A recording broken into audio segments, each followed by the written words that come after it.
Chan Hicks TV.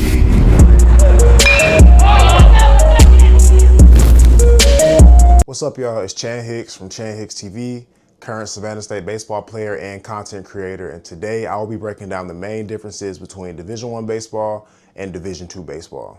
So with D1 baseball, with Division I baseball, I like to say you break it down into tiers. You have your high level, your mid level, and your lower level. Now, all these levels still have players with really good talent, still players that can move on to play professionally, but it just comes down to which teams and which conferences have more of that talent. Now, if you look at the numbers, by numbers, the SEC is probably the most competitive baseball conference. So we'll just start there. The SEC and then as well as the ACC schools usually have a lot of guys who, if they're on campus, they turn down some type of professional money, whether it was rounds 1, 2, 12, or 20, they turn down a professional contract, especially if they are in the starting lineup. They probably turn down a professional contract to go to that school, whether they're at LSU, Wake Forest, Boston College, University of Texas. Those are the type of kids that would be going to schools like that. From a hitter's perspective, a lot of these guys have 10 plus home run potential. They have really loud tools across the board, meaning they can throw hard from their position. They probably, depending on the position they play, can run at least a 6'6", 60, unless they're just hitting 20 a year. And even guys that can hit 20 home runs a year, your top of the end draft prospects are still probably running 6'5", 6'6s. And then as far as the bullpen goes, those programs literally probably have at least 8 to 9 pitchers that can touch 95 miles an hour or harder. I remember I was watching University of Arkansas last year, and it was a guy that hit 98 or 99 on the gun, and he had only pitched, and this was, I think, College World Series or Super Regional, wherever. It was like June, and he had only pitched 4 innings or 5 innings all year, and he could throw 98, 99 miles an hour. So that shows you the type of talent that are at these type of schools. Now, even though the SEC is widely regarded as the best conference from baseball, and don't just take my word for it, okay, Baseball America, they've said it, coaches in the SEC have said it, coaches outside of the SEC have said it. Well, also, there are schools in the Big 12 like Oklahoma State, like Texas Christian, those type of schools that also produce a wide range of draft talent. You got schools in the Big 10 like Ohio State that produce really good players. So the Power Four conference is the most competitive brand of baseball in D1 just because they have so many different guys to choose from. Everybody in the country wants to go to those big schools. So the SEC, like I said, they'll have 8 or 9 guys that can probably run it up to 95. The Big 12 and Big 10, it's a little bit more spread out, but a lot of those guys still might have turned down some type of professional opportunity to go to college. I want to be clear that this is all pretty much a generalization. Obviously, there will be some schools that are ranked super, super high, and there might be a kid there that only throws 88. This is all a generalization. So when I move on to my next topic, which is mid-majors, a large portion of the mid-majors, it's really hard for them to compete with these bigger schools, but 2 schools that really stick out to me is Coastal Carolina and Southern Miss. These 2 mid-major schools consistently are in the top 25 or top 30 in the country every single year. They get really good talent. Now, sometimes with these mid-majors, what happens is where the Power Four schools have 8, 9, 10 guys that can touch 95. Sometimes even the best mid-majors might only have 3, maybe 5 if they're really good that year. And every year, like I said, it can fluctuate a little bit, but typically they'll have 3 to 5 guys that can touch 94, 95.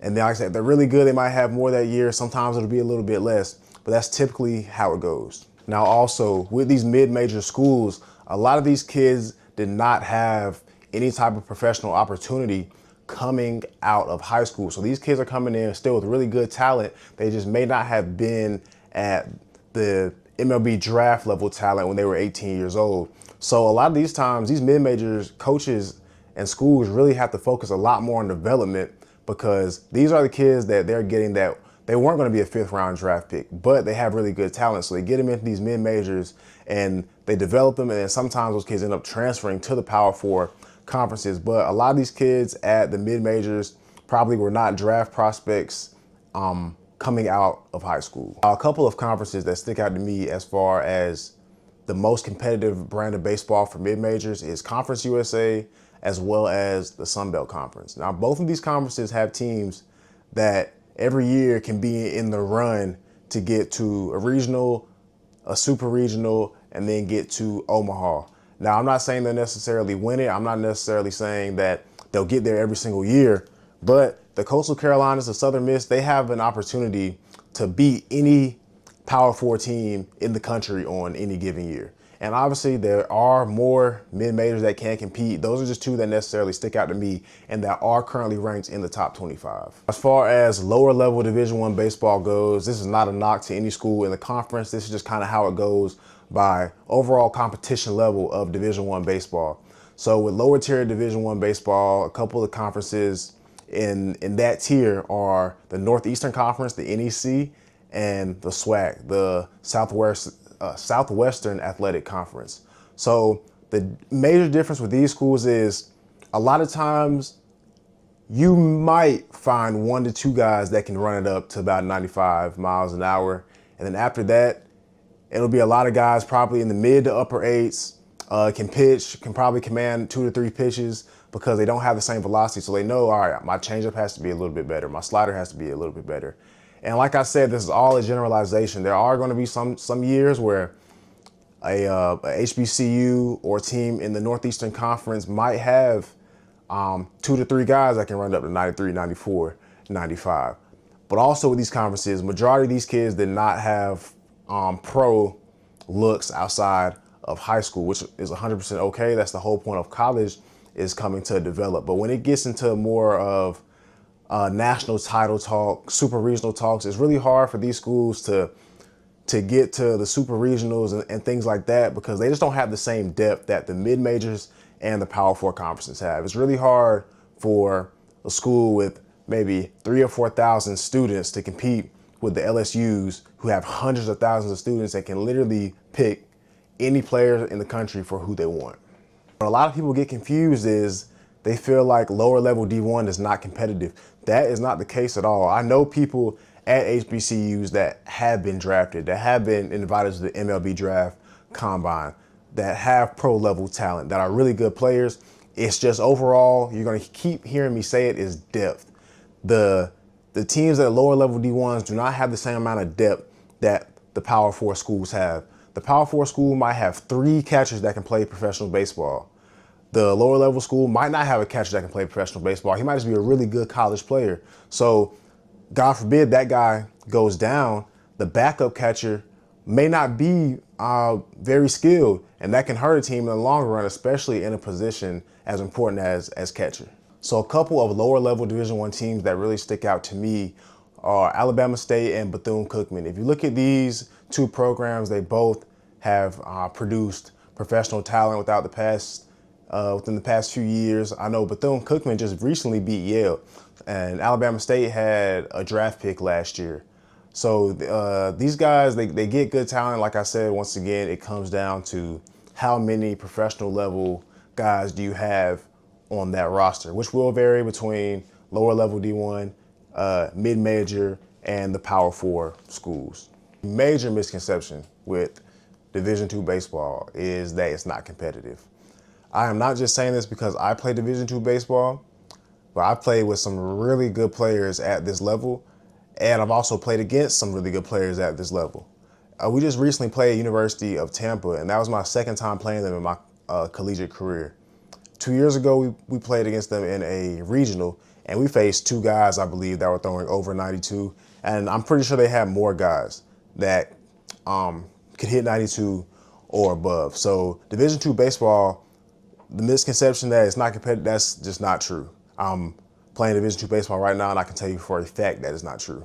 Now, generally speaking, as far as D1 versus D2, if you go look at some of the Power 4 conferences, if you go look at some of their shortstops, some of their catchers, they usually be a little bit more filled out, a little bit quicker. And it's not always a night and day difference, but you can always just tell, like, those guys have a little bit more quick twitch sometimes, a little bit stronger, got a little bit more pop. And a lot of times it comes down to consistency. The shortstop at a top 10 Division II school in the country, talent-wise, he might he might be able to go to a Division I school, but that Division I shortstop might be able to put together better at bats, make more plays on a consistent basis than the Division II player. Consistency is a huge thing. Even if you look at pitchers, the pitcher who's at a Division II school that might throw 94, 95 miles an hour, the reason he might be there is because he might have command issues. He may not be able to go through an SEC lineup 2 or 3 times because he might only have a fastball, and he might have a developing changeup, or he might have a developing curveball or a developing slider, which at the Division I Power 4 level for sure, and then at a lot of these mid-majors, you have to be able to command 2 pitches. Sometimes at the Division II level, if you throw really hard, you can get away with just throwing fastballs by people. But at the Division I level, at a lot of these schools, you will not be able to do that. Another huge thing that I have not talked about is funding. If you look at even the mid-major schools like Southern Miss, Coastal Carolina, then you go into the Power 4 schools, the University of Texas, the University of Florida, their funding is, they have a much bigger budget for everything. If you look at Wake Forest Instagram, they have a full pitching lab.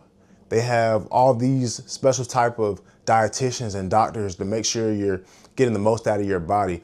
But I'm pretty sure 90% of these Division IIs just can't afford things like that because it's not in the school's budget. It's just simple math, right? If you have a school with hundreds of thousands of kids, you'll have a lot more money. In a big football program, you have a lot more money coming in than a Division II school with 7,000 or 8,000 kids. So funding is huge. And then also with the lower level, going back to D1, a lot of the lower level D1s also do not have the funding of the high mid-major or just Power 4 conferences. Now, strength is a huge difference between Division I and Division II baseball.